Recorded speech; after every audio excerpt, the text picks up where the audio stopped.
नमस्कार, मैं हूं अभिषेक मिश्रा और आप देख रहे हैं चुनाव आज तक। उत्तर प्रदेश में बीजेपी में फिलहाल चीजें थमती नजर नहीं आ रही हैं। इसको लेकर के घमासान लंबे समय से चल रहा है।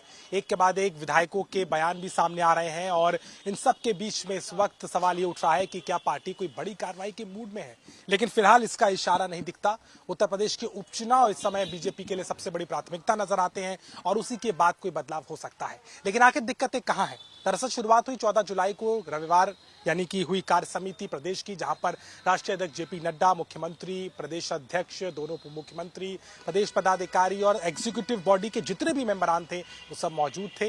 इन सब के बीच में एक मुद्दा उठा, संगठन के कार्यकर्ताओं की आवाज ना सुनने को लेकर। केशव प्रसाद मौर्य ने खुलकर कहा, संगठन सरकार से बड़ा होता है, रहा है और रहेगा। और इसके बाद में तमाम प्रतिक्रियाएं आई।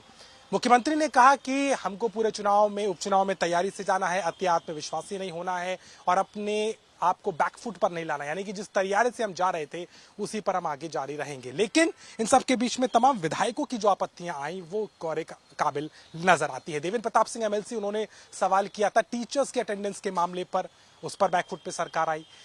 त्रिभुवन राम जो कि बीजेपी के विधायक है, उन्होंने दलितों के झटकते हुए वोट बैंक पर सवाल किया था, कार्यकर्ताओं को सहयोग नहीं मिल रहा, इस बात को रखा था, उसका भी असर देखने को मिला। आप सुशील कुमार जो कि बीजेपी के एमएलए हैं, वो भी कह रहे हैं कि हार की जिम्मेदारी सबकी सामूहिक होती है, इसकी जिम्मेदारी लेनी चाहिए। नेतृत्व योगी जी के साथ जाने को तैयार है, लेकिन जो आकलन है, समीक्षा, उसको सीधे तौर पर साफ तरीके से सामने रखा जाए। तो वहीं दूसरी तरफ अगर बात की जाए तो बीजेपी के नेता कृपा शंकर सिंह का जो बयान सामने आया, जिसमें उन्होंने हार की जिम्मेदारी सामूहिक होती है और इसका ठीकरा एक दूसरे पर ना फोड़ा जाए, इस बात को कहा।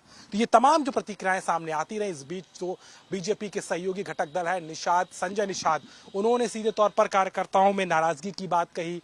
तो वहीं अनुप्रिया पटेल पहले 69,000 शिक्षक भर्तियों में आरक्षण को लेकर के आवाज उठा चुकी हैं। यानी कि बीजेपी के अंदर के लोग हैं, बीजेपी के सहयोगी लोग हों, सभी एक एक करके इस पर सवाल कर रहे हैं और ये कहीं ना कहीं बहुत बड़ी समस्या बनता इस वक्त नजर आ रहा है। इन सब के बीच में अगर बात करें तो बीजेपी में फिलहाल जो है वो मंथन का दौर चलता रहा। एक रिपोर्ट पार्टी आलाकमान को 15 पन्ने की सौंपी गई, जिसमें तमाम कारणों को सामने रखा गया है और अब आगे आने वाले समय में बीजेपी उसी लिहाज से आगे चलती हुई नजर आएगी। लेकिन आज के तौर पर अगर देखें तो चीजें सामान्य नहीं हो रही। लेकिन ये जरूर है कि उपचुनाव की तैयारी को सबसे आगे प्राथमिकता के तौर पर बीजेपी ने रखा है, उसी की तैयारी है। मुख्यमंत्री ने एक दिन पहले ही बाकायदा सभी प्रभारी मंत्रियों को बुला करके बैठक की, उसमें काम को बांटा गया और उसके बाद में कहीं ना कहीं अब तैयारी के साथ आगे बढ़ने की बात हो रही है।